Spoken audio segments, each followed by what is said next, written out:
Welcome, everyone. I am absolutely thrilled to have you here for this explainer. Today, we're going to set the stage for completely transforming your workplace and social dynamics, and we're going to do it using the incredibly fascinating power of behavioral science. Look, we aren't talking about guesswork or crossing our fingers here. We're talking about the deeply documented actual mechanics of human decision-making. Okay, let's dive into this. I want you to take a second and reflect. Have you ever had a time where you felt completely obligated to help a colleague? Maybe taking on a tough project or covering a shift simply because that person had previously helped you out of a jam? Your brain was probably screaming, "No way, I'm too busy." But your mouth somehow still said, "Yes, of course." Why exactly does that happen? Well, here's the thing. Influencing others isn't about luck, and it certainly isn't some sort of magic trick. It is hard science. In this explainer, we are going to unpack the actual proven science behind influence. We're going to start with a macro view of persuasion, really understanding the big pillars of human behavior, and then we'll zoom all the way down into highly actionable, everyday psychological micro tricks that you can start using the literal minute this explainer is over. Let's kick things off with Section 1, the science of yes. And this brilliantly illustrates where we have to start. If we're talking about human compliance, we absolutely must start with the foundational research of Dr. Robert Cialdini. When it comes to the psychology of persuasion, this guy is the absolute gold standard. He spent 30 years rigorously studying how and why people are influenced. And what those 30 decades of research proved is actually quite staggering. Our ability to understand why we make the decisions we make, it's surprisingly poor. Most people literally cannot explain why they suddenly bought a product or agreed to a favor, but the underlying factors are actually highly predictable. Cialdini eventually whittled his massive findings down to 6 key principles of persuasion. We've got reciprocity, social proof, commitment, liking, authority, and scarcity. To give you an idea of how powerful these are, just consider social proof, which is our natural tendency to look to others when we're uncertain. Researchers found that a hotel increased its towel reuse rate to a massive 48% simply by changing the bathroom sign to say that the majority of other guests reuse their towels. Crazy, right? Or think about scarcity. When Coca-Cola briefly took the original Coke off the market to introduce new Coke, the sudden scarcity of the original recipe drove consumer demand absolutely through the roof. It's simple. We want what we can't have. Moving right along to Section 2, the power of reciprocity. Now, we could easily spend hours on all 6, but out of all Cialdini's principles, we are zooming in on the most universal and arguably the most powerful one of the bunch, reciprocity. As sociologist Alvin Goldner noted way back in 1960, the norm of reciprocity is the universal social rule that you simply must give back what others give you. This rule is so deeply wired across absolutely all human cultures that it feels way less like a choice and much more like a moral obligation. There was this famous 1971 experiment by Dennis Regan, where a researcher spontaneously gave participants a simple, inexpensive gift, a Coca-Cola.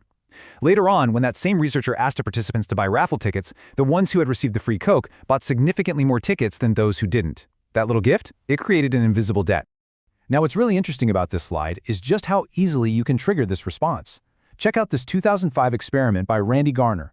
Researchers mailed out a marketing survey. When they attached a simple, handwritten sticky note asking for the survey to be completed, the response rate shot up to 69%.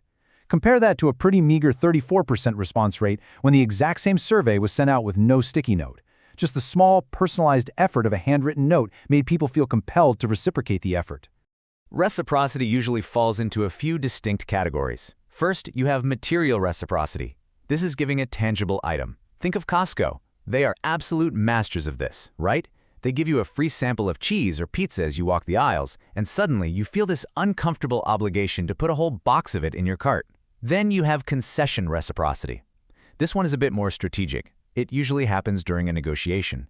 When you purposefully step back from a demand and make a concession, the psychological pressure actually forces the other party to feel like they must also step back and concede something to you. But hey, do not overlook the third type, emotional reciprocity. Trust invites trust. Vulnerability invites openness. For all the managers and leaders watching us right now, remember this. Giving your team trust and autonomy first before you demand results is what generates true, lasting commitment. If you just micromanage, you're only ever going to get basic compliance. But when you give trust, they feel deeply obligated to give you their absolute best effort in return. That brings us to Section 3, the door-in-the-face technique. Let's move to and see how this builds into a highly effective workplace application of concession reciprocity. It basically maps out across 3 simple steps. Step 1. You intentionally make a large, unreasonable request that you know for a fact will be rejected. Step 2. You graciously accept their no. Step 3. You step back and make a smaller, much more reasonable request which, secretly, was your actual goal all along. Because you made a visible concession by stepping back from your initial big ask, it triggers that reciprocal concession from the other person. Basically, they feel guilty saying no twice, so they agree to the smaller ask. Let's bring this theory to life with a really relatable scenario they discussed on the Office Politics podcast. Imagine you're a manager trying to get a new project off the ground. First, you ask your boss for a massive company-wide rollout budget. Your boss, entirely predictably, says no. You nod, you accept the rejection, and then you say, okay, I understand. What if we just scale it back and approve a smaller budget for a limited pilot program? Your boss is far, far more likely to say yes to the pilot than if you had just asked for the pilot initially. Now, the trick here is that your initial request can't be completely absurd. Like if you ask for $1 billion, you just lose credibility. It has to be large, but plausible, so that stepping back to the pilot feels like a genuine, fair compromise. All right, let's shift gears for Section 4, Everyday Mind Tricks. Let's look at some rapid-fire, highly actionable psychological micro-tricks you can literally use in your next meeting. First up is mirroring. This is the subconscious mimicking of the gestures or attitudes of the person you're speaking with. But the secret is, you can use it proactively. If you're pitching an idea and you really need someone to agree with you, simply nod your head slowly while you speak. The human brain is so deeply wired to connect that your companion is highly likely to subconsciously mirror you and just start nodding in response. And once their body starts agreeing, their mind usually follows right behind it. Next up is the sheer power of silence and directness. When you finish making a point during a presentation or a negotiation, just stop talking. Look people right in the eye and wait in silence. Most people absolutely hate silence and will actively rush to fill it, often compromising their own position in the process. Waiting in silence projects a determined, unshakable authority. Pair this with direct phrasing. Instead of saying something soft like, "It would be great if you could," say, "I need you to." Directness establishes instant command. It makes people naturally believe you have the authority to request it. Here are a few more quick workplace wins for you. If your goal is to build trust with your team, a brilliant trick is to openly admit your unimportant, small mistakes. It shows vulnerability and it instantly humanizes you. If your goal is to diffuse a disagreement with a colleague, change the physical dynamic. Sit next to them rather than across from them.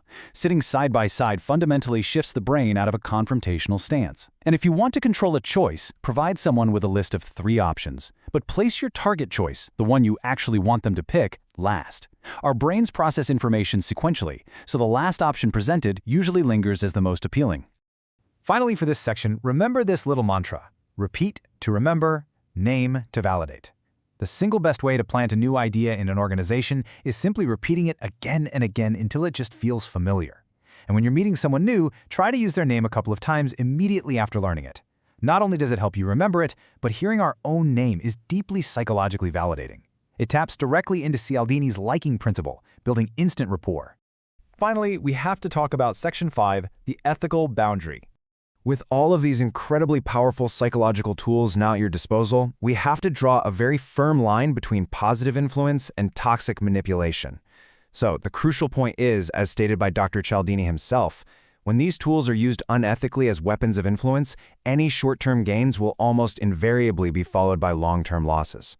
Authentic influence, authentic reciprocity, is about providing genuine value to another person, fully accepting that they may not give back. Manipulative reciprocity, on the other hand, uses value merely as a trap to force compliance. If you trap your colleagues, you will lose their trust permanently, and there is no coming back from that. I want to leave you with this really powerful question, a sort of manipulation test to help guide your new skills. Before you offer a favor, a concession, or a gift at work, ask yourself, would they actually want this gift if they knew what I expected in return? If the answer is no, you're crossing the line into manipulation. But if the answer is yes, you are well on your way to building incredible, trusting, and highly influential relationships. Take these tools, use them ethically, and just watch how smoothly your next negotiation goes. Thanks so much for learning with me today, and keep exploring the science of your own potential.